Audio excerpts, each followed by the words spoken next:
Hello, everyone. Welcome to Evaluating Digital Engagement, the latest workshop in our In the Weeds program here at the New Jersey Council for the Humanities. If you're new to New Jersey Council for the Humanities, welcome. We are a state-level partner of the National Endowment for the Humanities, and our mission is to support and advocate for the public humanities here in New Jersey. My name is Gigi Naglek. I serve as the Director of Programs here at NJCH. And in that capacity, I run our In the Weeds program. I'll tell you a little bit more about In the Weeds. This is a capacity and skill building series for organizations and individuals that do humanities work. Today, we're going to be taking a deep dive into how we can measure the impact of our digital programs. I think this is an especially important topic as we come into this liminal space that we're all living in right now, where we have some online programs, some in-person programs, some hybrid work. It's a lot to manage for everyone who does this kind of humanities-based work. So we all want to make sure we're getting the most out of what we're doing. So that brings us to our topic today. We have two presenters and discussants on our panel. Dr. Lillian Wilson is the Humanities Career Diversity Postdoctoral Fellow at Wayne State University, where she leads the Wayne State Humanities Clinic Graduate Internship Program. Great to have you, Lily. We are also joined today by Cecily Hill, the Director of Community Initiatives at the National Humanities Alliance. At NHA, Cecily leads the NEH for All and Community Case Studies initiatives, projects that document and communicate the impact of humanities on public life in the United States. So both of these presenters, it's great to have you, Cecily, I should have said. Both of these presenters have enormous experience, not only in their current capacities, but in the many years of work that they did prior to these positions. So I expect we'll have a lot of great engagement along the way. If you have any questions, please feel free to put them in the chat, and we'll go ahead and get started. Lily, I think I'm turning the presentation over to you first. Hi, thanks so much for having me and coordinating this, Gigi. Can you see my screen? All good. Okay, awesome. I'm going to start my slideshow. So in my capacity as managing director and a postdoctoral fellow at the Wayne State Humanities Clinic, I build community partnerships with Detroit nonprofits and some larger institutions and organizations, including hospitals and museums. We hire graduate students for paid summer internships with those Detroit nonprofits, museums, healthcare institutions. And our mission is twofold. One is to bring humanities expertise to Detroit communities free of charge, and then to prepare graduate students for meaningful and diverse careers in and beyond the classroom. So that's just a tiny bit about what we do at the Humanities Clinic, what I do. And today I want to talk about how we have adapted and assessed our internship program and our community partnerships during and after the pandemic. So that's what I'll focus on today, but I'm also happy to answer any questions or take emails. I put my email on all the slides so that if anybody wants to email me later, they can do that. So that's my contact information down at the bottom left. If you have questions about anything, I'm always happy to take questions via email or set up a time to chat. So during the pandemic, the Humanities Clinic grew quite a bit. We offered about 25% more interns. Usually we hire about 15 per summer. We had 25 that summer in 2020. So we had a huge demand for internships among our graduate students in the humanities. We hire interns from all humanities and social science departments at Wayne State, though we are based in the history department. So with that uncertain job market, I'm sort of starting at the bottom here with my bullet points, but with that uncertain job market, we had this increased demand for internships because interns were losing, graduate students were losing part-time work like restaurant jobs and things like that they might rely on for extra money. And we pay our interns, so we had a huge demand for internships. So we increased the number of internships that we offered.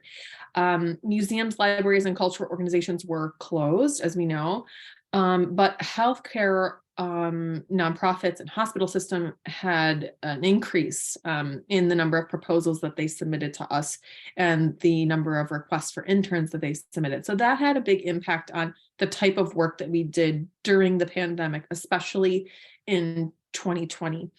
I just want to highlight a few examples. A lot of times folks ask me, what would an intern from the humanities, from an anthropology or an English or a history department do at a hospital, right? So I'm just going to give you a few brief examples. And again, I'm always happy to take questions, if you have them. One of the things that we did was partner with Henry Ford Hospital, which is the largest hospital system in the city of Detroit. And interns developed things like cultural competency training for medical students. That could be things, socioeconomic, racial equity, things with different people speaking different languages, doctors teaching those medical students needed help creating a syllabus and for a cultural competency training. So our anthropology and history interns worked on that, as well as other digital projects, a digital mapping project, things like that. But the example that I'm highlighting here is that cultural competency training that was really important and sort of an ongoing project that we actually still do with them. Carmano's Cancer Institute wanted to have sort of launch this oral history project on the impact of COVID on cancer care. So we had interns from anthropology and history collecting oral histories via phone with cancer patients on how COVID has impacted their care. Stand With Trans, which is a support organization for trans youth and their families, switched from an in-person to a digital format. So one of our interns from sociology organized virtual parent and youth support groups, which was really important, I think, for those folks. And something I believe that they've continued to do, a program that they've maintained since COVID. And then at the Institute of Gerontology and Authority Health, we had interns writing blog posts for their community health blog.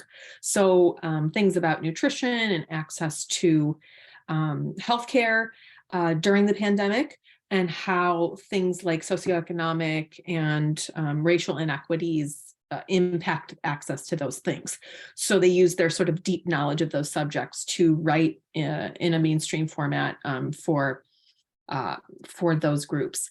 So those are the types of things that our interns were doing during COVID. Those are the sort of things that we had high demand for. Now that we're out of the sort of out of the pandemic, I guess, and onto all sorts of other bugs, we have reduced the number of internships. There just hasn't been as big of a demand. There is still we hired 17 interns last summer, which is still considerable, but it's not the 26 interns that we had back in 2020. So that's sort of leveling off a little bit. That's one sort of big change. There's an increased demand for interns at museums and archives and libraries again. So we're seeing that as a huge shift, and we're prioritizing those projects now rather than just focusing on, our healthcare and nonprofit community partners in the city that are providing those sort of really essential needs and essential services. Interns are now working in person again, and that has necessitated some new training that I'm developing that we're launching this spring. Diversity, equity, inclusion, and justice training, cultural competency training, and a safety training. Things just like how to practically deal with public safety issues when you're working in an urban area, in an unfamiliar space. So we've launched those things based on what our interns have told us about transitioning back into in-person work. And I see a typo there, but the number of intern applications returned again to pre-pandemic numbers. And then we had, students requesting more professional development and programming to sort of supplement those internships now that people are a bit more comfortable, or at least more comfortable meeting in person, but also more comfortable getting all sorts of training and doing all sorts of meetings virtually. Students are comfortable getting that training online and in person. So we have more requests for that. So we've been developing those things too. Normally I would pause for questions, but again, there's my email. So if anybody has questions about any of this, I'm always happy to take those via email. And I'm sure that we'll get into more discussion about all of this stuff later. So these are the types of projects that interns are working on now. We're a summer internship program. Some of these projects will continue in 2023, this coming summer. And then again, we're still maintaining all those relationships with our healthcare and nonprofit community partners. But again, we're prioritizing museums again because they're open and they have a need. So at the Charles Wright Museum, just to give you a few examples of what our interns are doing in this realm at the museums, libraries, archives, and public art projects. At the Charles Wright Museum of African American History, interns last summer conducted archival research for an exhibition on Black leisure in Michigan. An intern at the Detroit Institute of Arts conducted archival research, and she did some technical writing for a copyright project. And at the Heidelberg Project, which is a public art project in the city of Detroit, interns archived historical documents and things like photographs, letters that were unarchived and that needed all of the metadata and everything input into their archive. So that's what interns are working on now, in addition to those previous projects that I mentioned, providing those really essential needs and services. So am I okay on time right now, Gigi? Good. Great. Take your time. Okay. So we use data from assessments, and I think this is a question that comes up in my mind, and then something that I know Gigi and I have talked about on other panels, and that comes up a lot when we're designing surveys with stakeholders. And how do we use this data? What is the point of collecting it? How do we use it? And what is it actually most useful for? So I'm just going to highlight a few of the things that I've found it to be the most useful for really practical application of data that we collect. Just to give you sort of a sense, we collect quantitative and qualitative data. I'll give some examples of both of those things from our interns at the conclusion of their internship and from our community partners. We ask questions about everything from skills that interns contributed to satisfaction of our community partners, to what things interns need out of their internships and to supplement their internships. And again, I'm just going to highlight a few examples of that. So we use quantitative data to determine the skills that our community partners need from our interns, the types of skills that they most commonly request. And I've listed them here. They include things like compiling and analyzing data, project development, social media and web development, community outreach, copy editing, grant writing, and archival research and historical documentation. So those are the skills that they most often request, which means that my job and what we're supposed to do at the clinic in order to fulfill our goals and our mission is find interns that have those skills or want to develop those skills for a future career path. So that's where we vet our interns and we carefully think about the types of interns that we want to hire, and then balance that out with wanting to give humanities graduate students the opportunities to do this work, even if they maybe don't have those specific skills yet.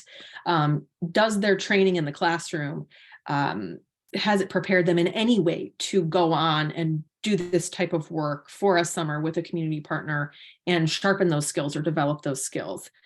So that's one big thing that we use that data for, is to determine the types of skills that interns should have or that they could potentially develop with a community partner. We also use qualitative data to determine the needs of our community partners. So just to make sure that we're meeting our goals. So I've just given a few examples here. I won't read them. I'll just leave them on the screen for a second about some feedback that we've gotten from community partners in recent years, to sort of show what they're really getting out of it and what they are finding to be, valuable from our program, from our interns, so that we can keep up, those things that we're doing.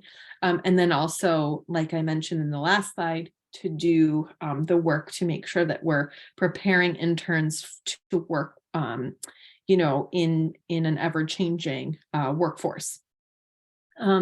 So these are the types of things that our community partners have said, and that we find useful in various ways. We also use quantitative data to determine the needs of our interns. Again, I should mention with the last slide, let me just go back one second. This is very useful, and I'll mention this in a minute.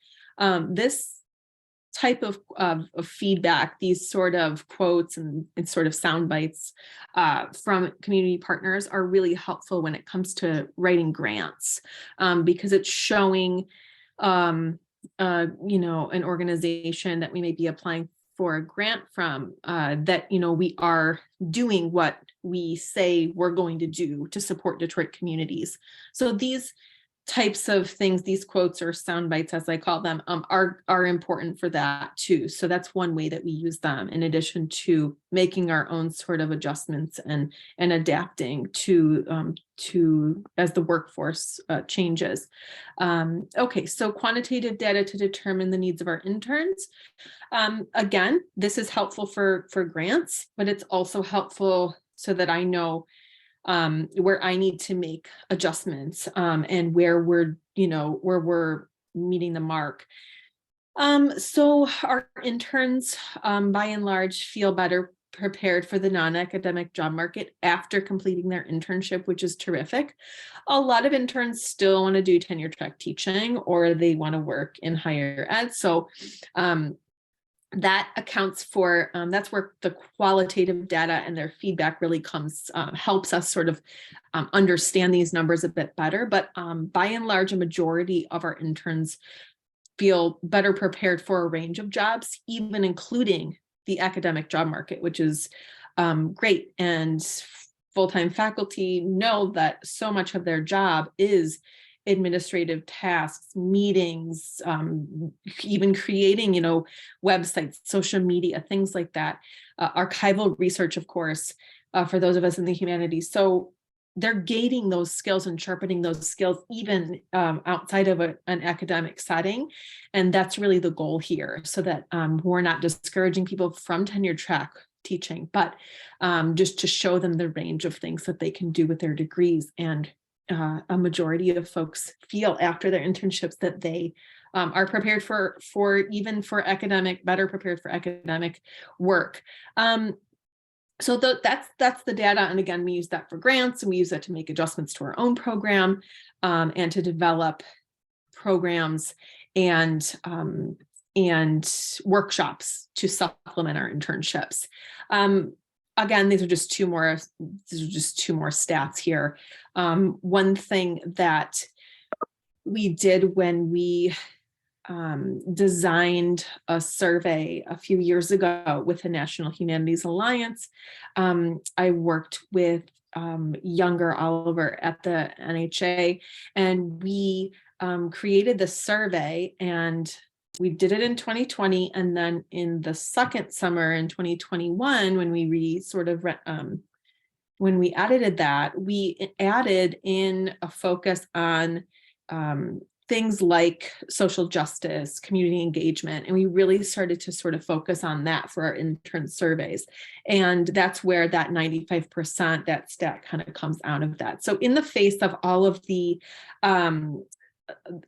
lots of tensions in society as a whole, where we're trying to figure out how interns are able to sort of navigate that through this outside of the classroom work, if that makes sense. So we sort of are always adjusting based on not just the pandemic, but things in the news and things just happening widely. So we are always updating and adapting based on what's going on around us. Another way that we have used data from assessments is to determine not just the needs of our interns when it comes to their internships, but to expand programming to meet those needs. And as I mentioned a minute ago, we have more of a demand for things like skill-based workshops and trainings beyond the internship, beyond the summer. So I have launched an alumni job talk series and a skill building workshop series. And these are just a couple of flyers from recent ones that we've done.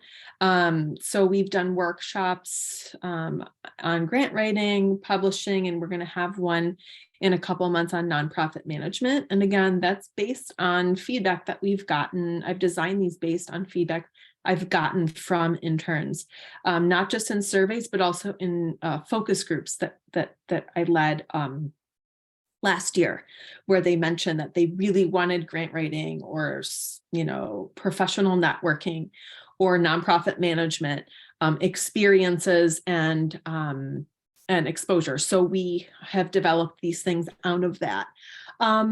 So also, I mentioned based on our feedback from our intern surveys, we've launched this DEIJ training and also a safety in the field training to better acclimate them and prepare them for in-person work in our communities.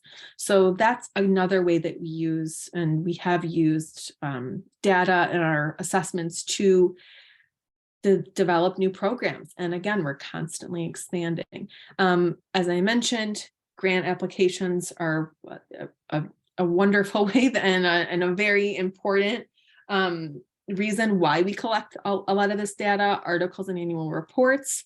And that's for a wide range of audiences. And we also share our data when we're asked for it with all sorts of organizations and groups that may want it. And we also this past summer started sharing projects and reports and some of the data on H Commons, which is a sort of a wonderful clearinghouse for all sorts of humanities projects, especially public humanities projects. So we have that there.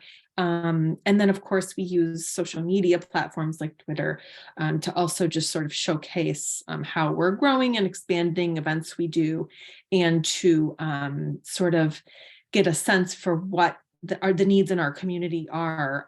So that's in a nutshell. And again, I'm glossing over lots of things, but I want to give Cecily plenty of time. So please email me and ask questions, and I'm always happy to discuss. Thank you so much for the opportunity. Thank you so much, Lily. And I already have questions. I'm sure others have questions as well. We'll get to some more questions and discussions. But for this moment, I'm going to turn over the screen to Cecily Hill. And Cecily, I realized after I said it that I totally misnamed one of your programs that you run. I think I said NEH for All. That is one of them. Yeah. It is. Okay. For a moment, I was having this horrible feeling that I had said the incorrect name. I'm so relieved that I didn't. Thank you for clarifying. But go ahead, take it away. All right, let me just get my screen going. Absolutely. Okay. And you can see that all right? Looking good. Awesome. Right. Well, it's lovely to see you, and thank you, Gigi, so much for the invitation. Lily, it was wonderful to hear about your work. I'm Cecily Hill. I'm the Director of Community Initiatives with the National Humanities Alliance. And I want to talk a little bit about our organization and what we do, so you have some context for the surveying work that we do, and then also specifically about the surveying of virtual programs that we have been doing since 2020 through the two initiatives that I run.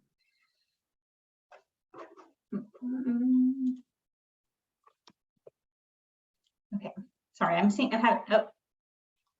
having a little bit of technical difficulty getting it going. So the National Humanities Alliance is a nationwide coalition of organizations that gather together to advocate for the humanities on campuses, communities, and on Capitol Hill. We're a membership organization made up of scholarly societies, higher education institutions, cultural institutions. We're the only organization that brings together the entire humanities community as a whole. And we are based in Washington, DC, though we do work throughout the country. So our work, we do work with higher education organizations like Wayne State University, as Lily mentioned.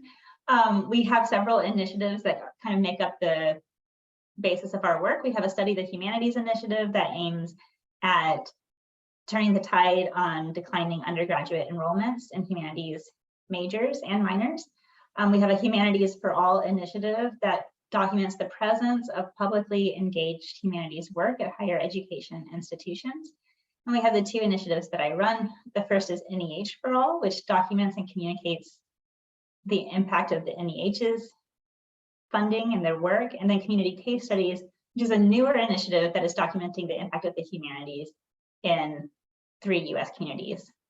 We also offer, in addition to our initiatives and kind of ongoing work that we do in those areas, we host convenings biannually. We have an annual meeting and Humanities Advocacy Day every spring, usually in March, where we bring people from all over the country to the Hill. We train them on how to advocate for federal humanities funding, and then we connect them with their legislators, and they go meet with them and with their staff and advocate for federal humanities funding. And then we also, with the Federation of State Humanities Councils, host the National Humanities Conference, a wonderful gathering each fall, normally in November, although next year's is going to be in October. So, and that is a conference that brings together all of the groups that are kind of before you today. The councils like New Jersey Council for the Humanities, higher education institutions, our own organization, and also public humanities organizations, museums, libraries from all over the country.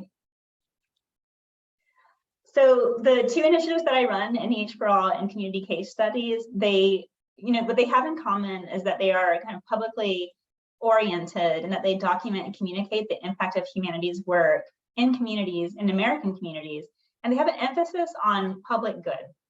And so thinking about like why should communities invest in the humanities? What reasons are there for that?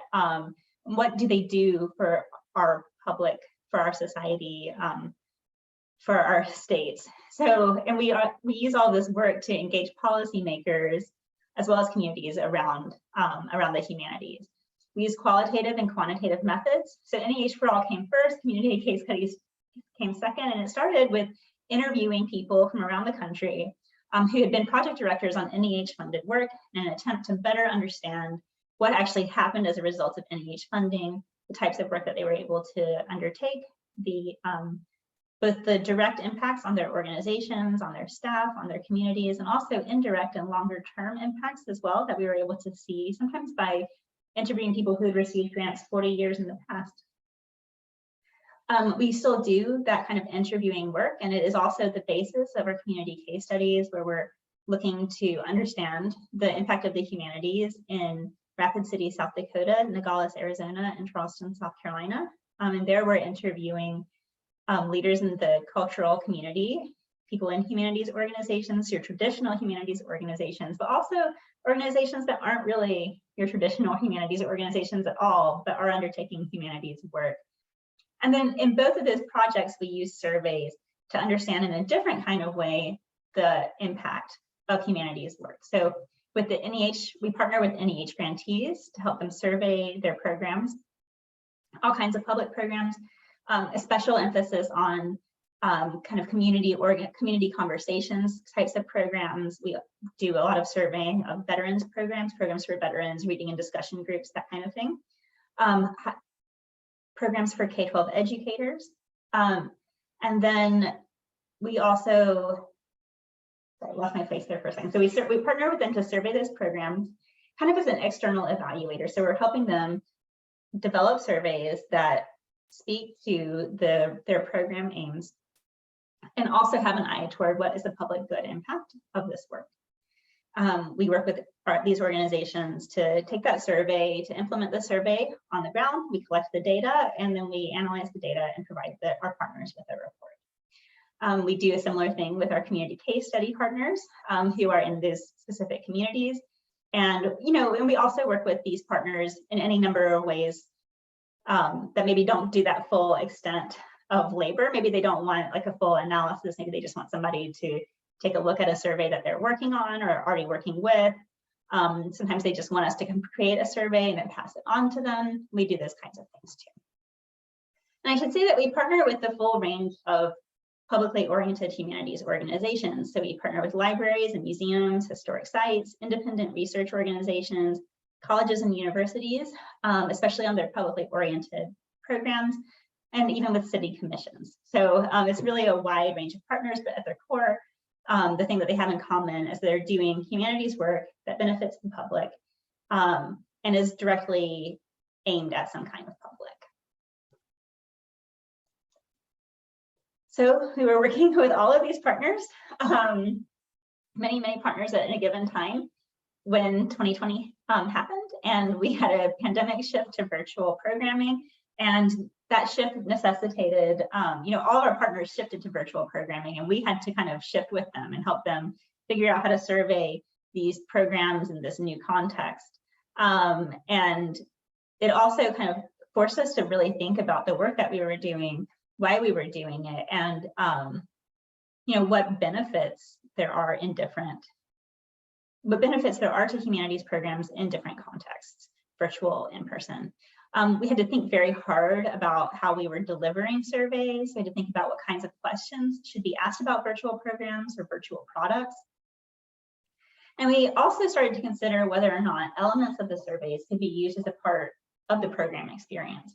So a lot of our programs that we work with, they're really, whether they are programs for K-12 teachers, whether they're programs for veterans, whether they're broader community programs that are meant to engage people in conversation, the kind of key element there is that they're like really engaged with people, and they want people, they rely on things like face-to-face discussion, like sharing and communicating and listening to other people. And sometimes virtual programs don't make that very easy. People have different levels of success with virtual spaces. They have different levels of access to it. They have different levels of comfort. Some people don't like to kind of butt into a room of 20 people who are all sitting there staring at you through a camera.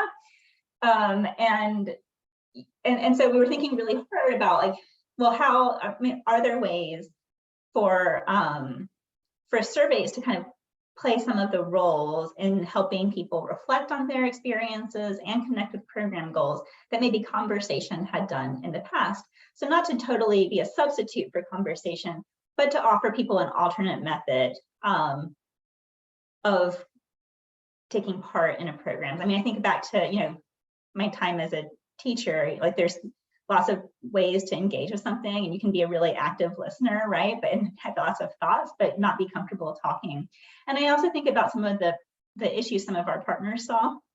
We were partnering with the Clementi course to survey some of their programs for veterans at that time. And I just remember Leila Hilton talking about how they had people who were participating in their courses that had gone virtual, and they were essential workers, and they were calling into the virtual courses like from the subway, from like trains, going back and forth. So the whole rest of the world is like, we're all shut inside, but they're actually out there still in the world taking incredible risks. And this was a really important thing to them. But they might also not have felt as comfortable sharing while they're in a more public space than they would have been in a normal program. And so there's lots of considerations to take into account in that way. And surveys actually became, we really encouraged our partners to start integrating the surveys into their programs more holistically, and not as an afterthought, but as something that can actually be very useful. So we had specific challenges, things like overcoming low response rates.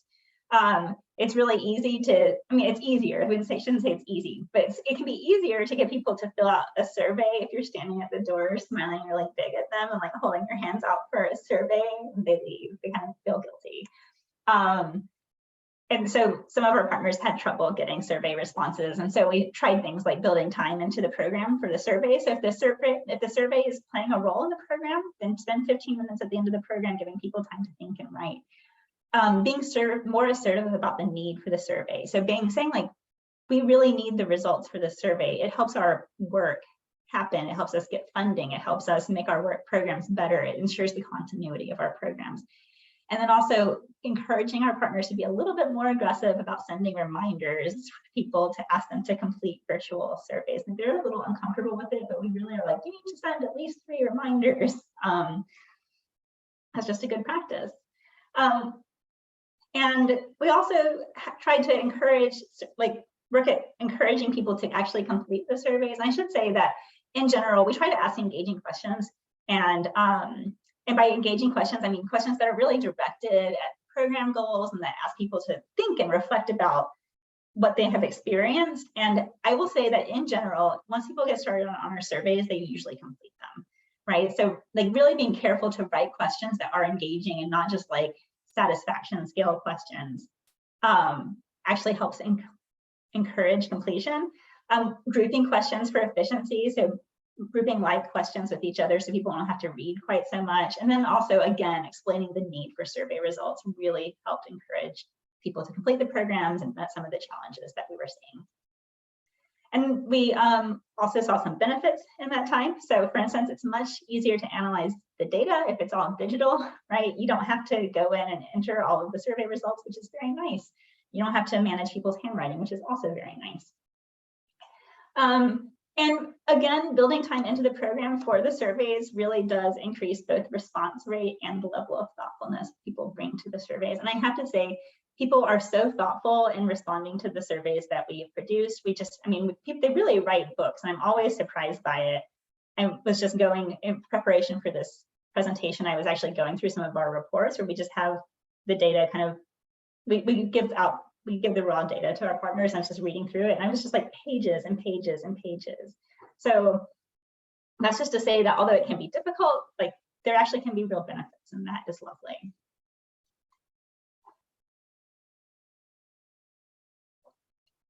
So we also started thinking about what kinds of survey questions should we ask for virtual surveys. We kept many, if not all, of the questions from our original surveys, which were really, again, focused on program goals, on public good impact. But we also thought about, in this brave new world we're living in, like what kinds of things might we miss if we don't ask different kinds of questions. And so some of those questions were actually really basic, but they were questions like, where do you live? What is your relationship to this region or this area? Have you ever visited this organization in person? Those questions were actually very important. They helped us better understand who is coming to the programs. And also, if you're doing a program that is, for instance, focused on like the history or culture of your area, suddenly with a virtual program, you can have people attending your virtual program from all over the country. And so it helped us better understand the data that we had. And those were super important questions. At the time, we were working with the International Storytelling Center, which was doing a program on freedom stories about the history of African Americans and history and present of African American people in Appalachia. We were doing a project with the Walter Anderson Museum of Art in Ocean Springs, Mississippi, and they had this lovely digital virtual program on the South and like on Southern foodways, on Southern culture, and Southern history. We were working with programs in the Kodiak Historical Society in Alaska. And all these programs were really, they were really focused on the unique culture of the places they were in, and understanding what was bringing people to the programs helped us. It just enormously helped us understand what the actual impact of the program was. We also asked questions about what motivated people to participate in the program, which aspects of the program drew them here. That was in part because we weren't sure what the answer to that question was in a virtual space, and people were finding out about things in all kinds of different ways, and it remains a very helpful question for the virtual programs.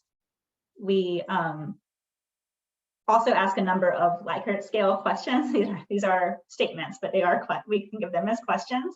So we were thinking specifically, we always think about things like, do programs increase connection? Lily, I got a kick out of seeing that question about connection that younger kind of developed for you, because that we always are thinking about the way that humanities programs increase connection in communities.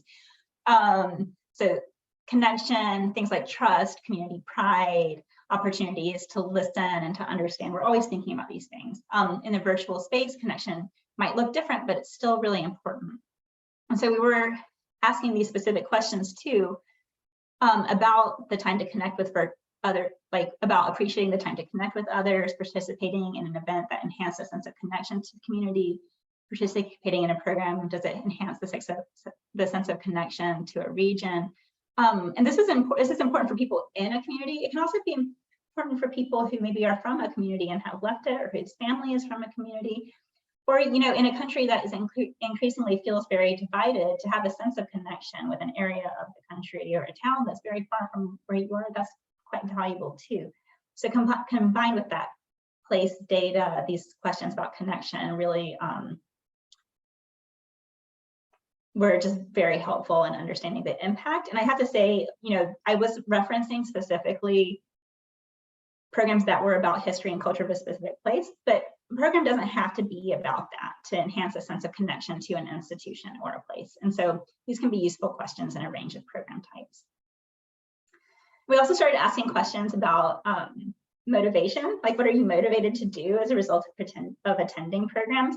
I think that we could have used these in non-virtual programs before, but this was at the point at which we started really thinking about this kind of question in a new way. This is an example of how we would group questions together, so that people don't have to do, they don't have to answer every single one of these points. I feel motivated to learn about my own cultural heritage. I feel motivated to read books. They can just go through and check boxes, very useful. But we started asking these questions, and these were also really useful for learning more about whether virtual programs can help people entertain the idea of visiting your cultural institution, visiting cultural institutions in their own place. So those were also just very helpful questions. Gigi, am I doing okay on time? I think I speed up at this point, but I want to make sure I'm good. Okay. We also, I should say, have lots of qualitative questions that just dig into the program more. We asked probably 3 or 4 in any given survey. And I've just listed a number of qualitative questions that are useful. People really do, especially when paired with quantitative questions that actually address program goals. We're really able to spend a lot of time responding to those program goals in the qualitative questions. It's a technique you can use to help people connect with your program and with the goals of the program. And then again, we can code and match qualitative responses to quantitative responses. So really going through and reading the qualitative responses people have, thinking about the relationship between those responses and the quantitative questions that we're asking. And so this slide is just an example of an argument that we made from some of the data that we got from the International Storytelling Center about what people got out of a program, and then qualitative information that expands the sense of of the statement that's being made in the quantitative question. Okay, so finally, using our survey data. I should say that we use survey data all of the time in advocacy.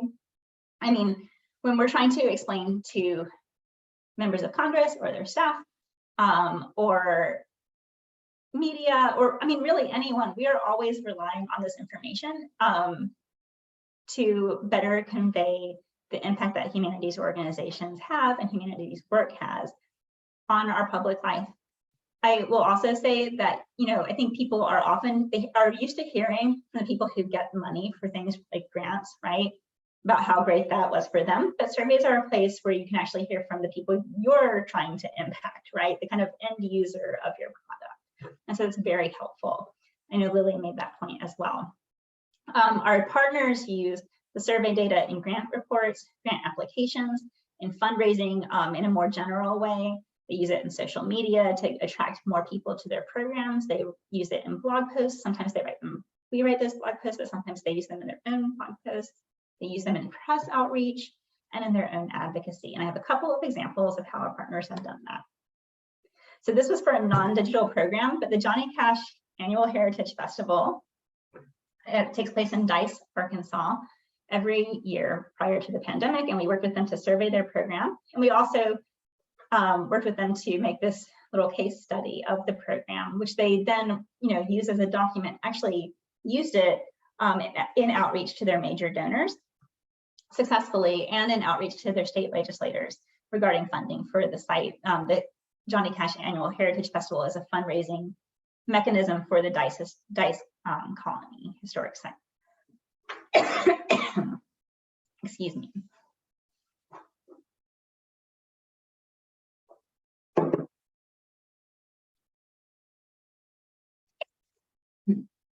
Sorry, Jean. Little cough. Okay, and then the International Storytelling Center, our partners in Tennessee, which we surveyed. Oh my goodness. Also our partners at the International Storytelling Center. This is the program that we were working with in Tennessee that was doing freedom stories, unearthing the Black heritage of Appalachia. So we wrote a full report for them based on the surveys that we had conducted of their program. And with that report, they actually created a huge, they have actually a huge online resource for the program. They created a number of infographics that I've screenshotted here, one of them, and they have also the full report published online. And they have used that report and the infographics in particular in advocacy for the National Endowment for the Humanities funding. They've used it, and specifically the questions about bringing how the program encouraged people to want to visit the International Storytelling Center. So that was data that was very much of interest to their state tourism board. They've used the data in outreach to legislators, and then in their own funding applications. So the kind of pairing of quantitative and qualitative information that really gets at the heart of a program can be enormously useful in building support for the program more broadly. And finally, I just want to say that we have a number of resources available online. So we have a toolkit that has both pre-made surveys, the full list of which you can see here, and then also a PDF that provides guidance on how to create your own surveys, and groups of questions aimed at different public good impact areas that can be used. And then I also just have a list of our resources and our links to those resources that you can use to access our work, including both the survey toolkit as well as some of the resources created by our other initiatives. So thank you very much.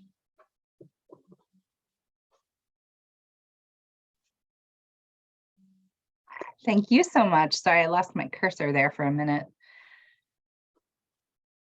Awesome. So I have so much to discuss with both of you, honestly. Let's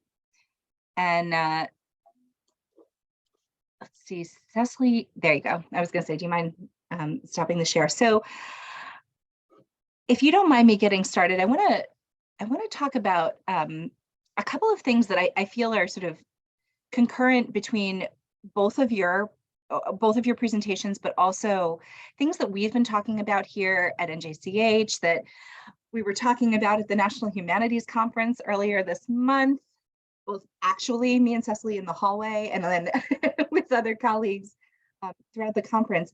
And one of the things that I think I want to really emphasize, because I think both of you have emphasized it, is this combination of qualitative and quantitative, and how you can actually sort of use that as such a strong tool for storytelling in a lot of different ways. It's a reason to come to your site. It's a reason to participate in your project. It's a reason for you to get funding. It's a reason for your legislators to support your work, right? It's a reason for the mayor to come, whatever.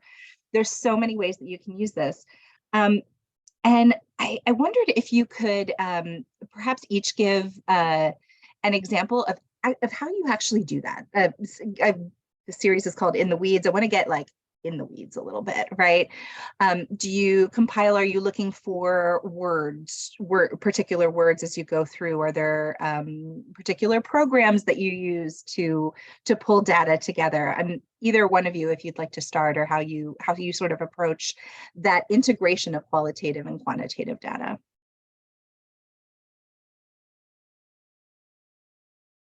I can talk for a second.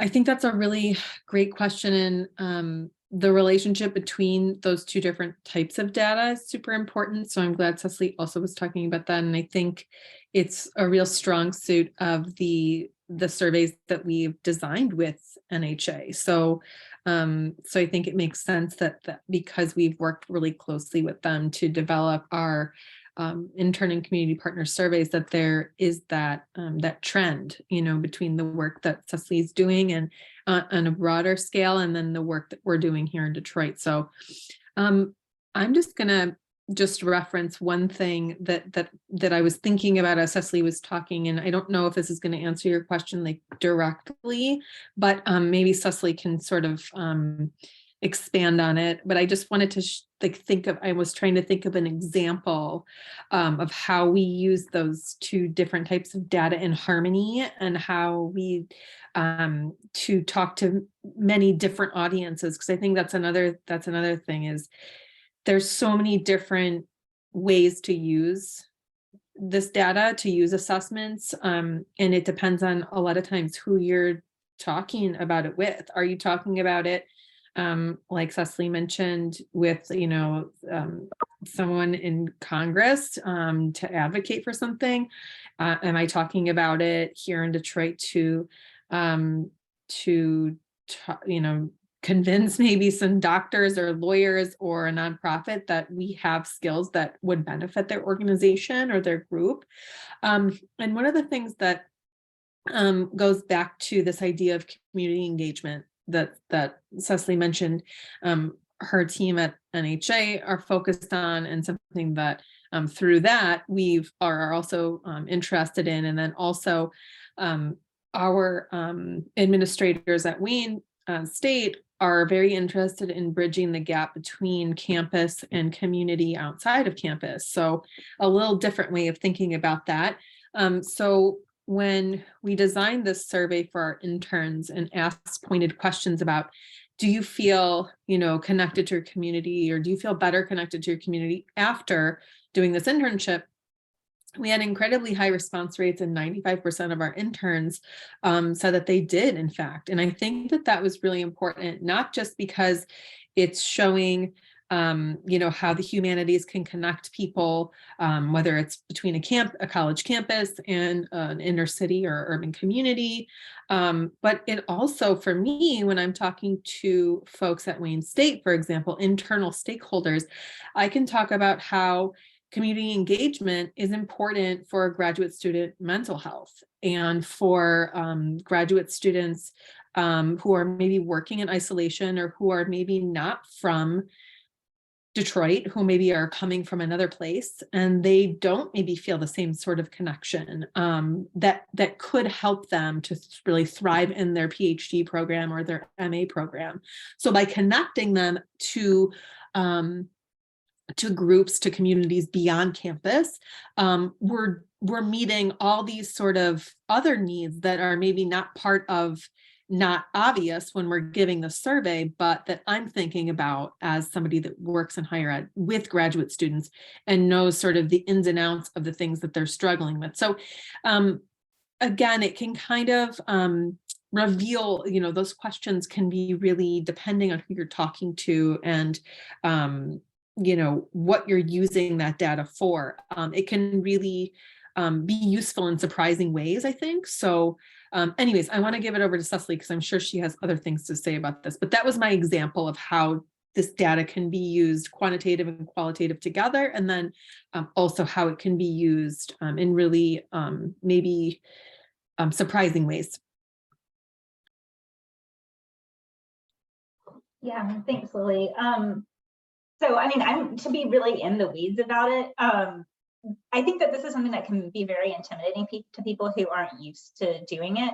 I will say that I think one thing that helps is that we do design our surveys with an end in mind, which is to say that we don't just like slap some questions together and pass them out and call it a day. We really put a lot of thought into the surveys themselves, and we work very closely with our partners to ask them questions about what are your goals for this program.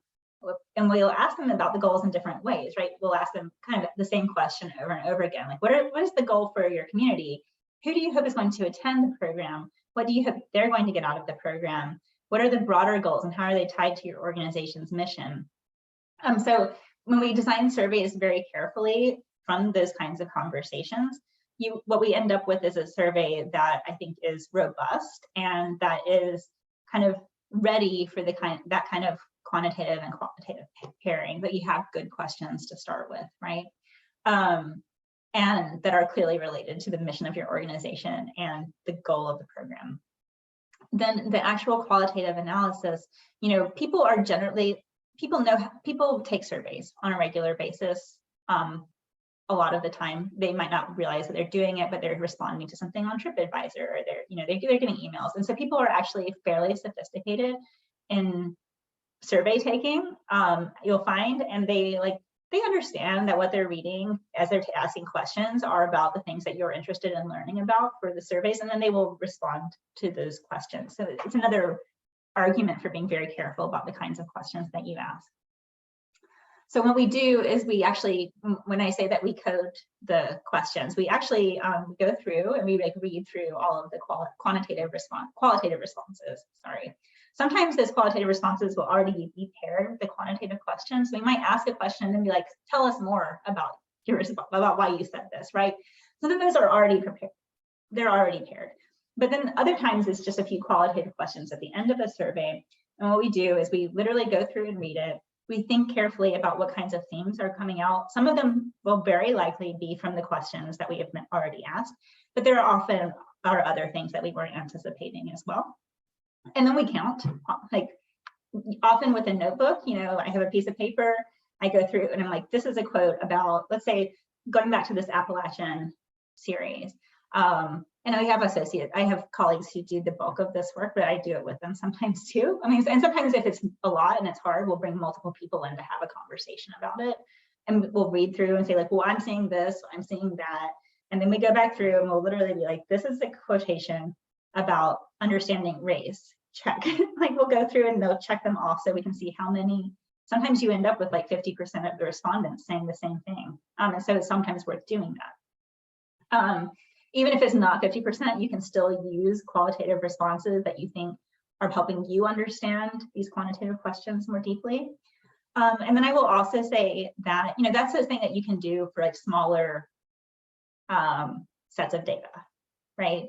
I will say, like for our community case studies where we're doing interviews, like long form interviews that last between an hour to an hour and a half long, we have done over 120 of them. We actually use software to help us with that. So we use a program called the Deuce. It is not the most user-friendly, but it is inexpensive, which is nice.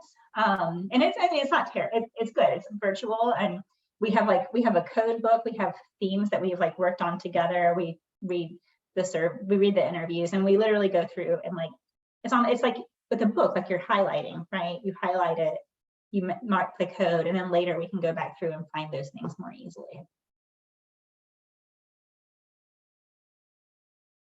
Is very cool. I was kind of intrigued by this idea also of embedding evaluation within your programs.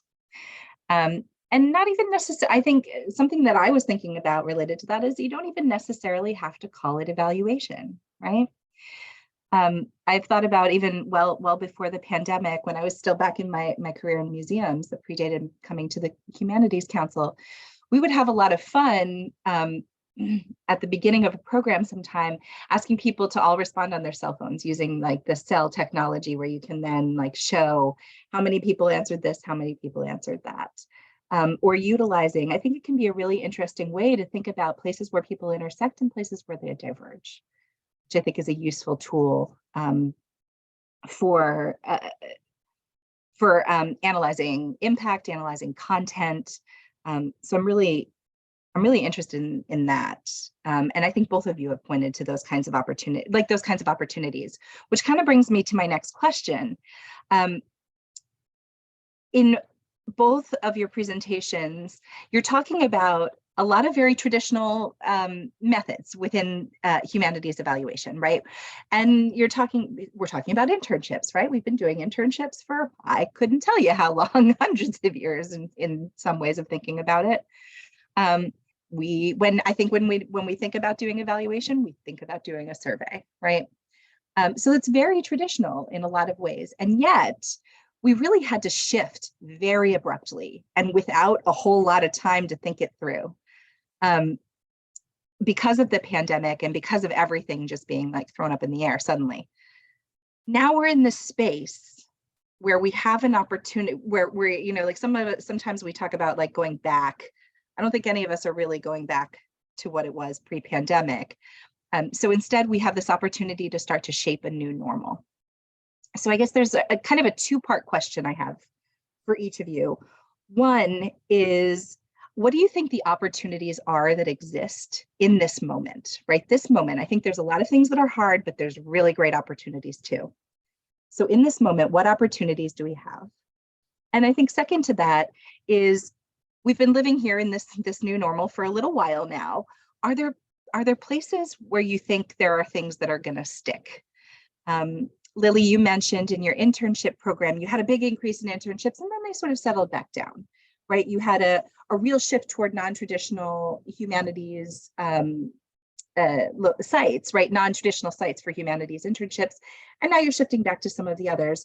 I'm curious, where are there things that you think are going to stick? Are we still too much in that liminal space? I don't know. So yeah, I'd be interested in both of your thoughts on these kind of ideas. Yeah, I think that's a really good question and brings us back to like the reason that you organized this, right? And I think that things have in terms of internships and the demand for internships, I think that is going to be consistent with it will have increased since before the pandemic. I think that we will the Humanities Clinic was growing before the pandemic. And then, like you mentioned, we had a huge boost in the number of internships because there was some concern about, just summer employment for grad students with restaurants and even museums where some of them may work part-time closing. So I think that the types of internships that interns are doing will remain relatively similar to what they have been like in the last year, where we have a combination of, like you mentioned, non-traditional sites like hospitals and things like that. And then a lot of what you would consider historic sites and museums and libraries and archives. I think that one wonderful thing is that we did really demonstrate how the humanities can be front and center to a health pandemic and an economic crisis and, racial injustice, how the humanities can really arise to the occasion and have actually been front and center all along. It gave us that opportunity. So in that way, I think that that's been one huge thing that we've been able to really concretely demonstrate since 2020. So that's wonderful. I think the number of internships and the demand for internships, as I mentioned, it's leveled off. And I think that that's going to remain relatively consistent. I think with a shrinking tenure job market, that may change. I think that that's why our program has been successful to begin with. And I think that there will always be a need. The types of skills that interns need and the preparation that they need to enter the sort of hybrid workforce is shifting. So I think that technology and I think being able to network online has been a big thing that interns will and people just in general will continue to need help doing. And I think sharpening their job skills for that changing workforce will continue to sort of lead us with the types of programs and workshops that we do. So I think that it's a combination, but I don't see it returning, to what it was, just like you mentioned, I think that we've picked up a lot of really positive things. Like I said, demonstrating how the humanities can do so many things, and how, a degree in the humanities, whether even, undergrad, which may be something that we expand our program to include soon too, as undergraduate internships, to really just sort of demonstrate the value of the humanities, not just to the students in these programs or taking a class, but to the broader community. I hope that answered your question a little bit. Yep. Okay. Definitely. Cecily, did you have something to add? Yeah, I'll just say that, I think what we see working with our partners is that the balance they're trying to walk is not like, do we totally go back to maybe in-person events, but trying to figure out like, what is the right balance of virtual and in-person events? Because honestly, virtual programs offer us things sometimes that in-person programs can't. We can get someone to talk to our community groups from the other side of the country when we would not have been able to afford to fly them in, for instance. I think there was a lot. I think our partners have really learned a lot about how a virtual program can connect them to constituent groups that are far outside of their region as well. So there's programs that, for instance, bring people from the other side of the country whose families are based in the South, right, to talk about Southern history and culture. Like, those programs were phenomenally successful, and they brought new audiences to those groups. So I don't think they want to give up on those kinds of things, but it is a matter, they're like trying to find that kind of right balance and thinking about how to do them in a way that's really intentional. I think one of the benefits is that for many of the organizations that we work with, and I know this is not true of every organization, but for the ones we have worked with, the pandemic forced them to get the technology that they needed to do virtual programs for at least some time. They actually have access to that technology. At least at some point, the technology will advance and they'll have to do it again, right? But that's very hopeful. And I will also say that I see our partners thinking a lot more carefully about what virtual access means. And so people who work with underserved groups thinking about realizing, because of the pandemic, that actually they should have been providing like technology all along, right? They just didn't know it. And so they made a commitment to providing technological access to the groups that they work with as part of their humanities program. Thank you so much, Cecily. You just like summarized why we're having this panel today, really, in a beautiful way. And actually, both of you have done that so beautifully through your presentations and through this discussion. And I'm afraid we're out of time at this moment, so we're going to have to wrap up for now. But thank you, Lily. Thank you, Cecily, for being here. I encourage everyone to stay in touch with us here at the New Jersey Council for the Humanities, with Lily and Cecily, who have both made themselves so accessible to you through their programs. All of their notes will be in the show notes, if you will, associated with this program.